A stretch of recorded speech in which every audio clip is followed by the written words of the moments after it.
နိုင်ငံခြားမှာအလုပ်လုပ်ရင်ဝင်ငွေကောင်းလားလစာကောဘယ်လောက်ရလဲအိမ်ကိုကောပတ်စံဘယ်လောက်ပို့နိုင်လဲဆိုတာတွေပဲလူအများစုကတခုတ်တရ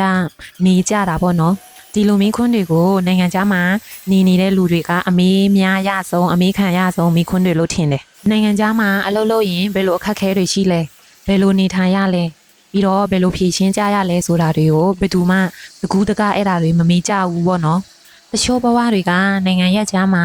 မလွဲတာတဲ့အခြေအနေကြောင့်သာတီးခံပြီးငြိမ်နေရတဲ့ဘဝတွေရှိတယ်။နိုင်ငံခြားစားရောက်လာပြီဆိုရင်ဒီနိုင်ငံရဲ့ဘာသာစကားကကိုယ့်ရဲ့နိုင်ငံဘာသာစကားမဟုတ်တာကြောင့်ဘာသာစကားအခက်အခဲတွေရှိတယ်။အလုပ်ထဲအလုပ်အကိုင်းအခက်အခဲတွေရှိတယ်။အနေထိုင်အစားတောက်အခက်အခဲတွေများစွာရှိတယ်။အလောက်ခွင်ထဲမှာဆိုရင်ဘာသာစကားကိုကျွမ်းချင်းမပြောတတ်နားမလဲတဲ့အတွက်ကြောင့်အနေခံရလဲတီးခံပြီးငြိမ်ခံနေရတဲ့ဘဝတွေရှိတယ်မဟုတ်တာတွေပြောခံရလဲတီးခံပြီးငြိမ်ခံနေရတဲ့ဘဝတွေရှိတယ်ပေါ့နော်အားလုံးကမိသားစုအတွက်ပဲဆိုတဲ့စိတ်တစ်ခုနဲ့သာအလုံးလုံးနေကြရတာပါသူများနိုင်ငံမှာဘယ်သူမှ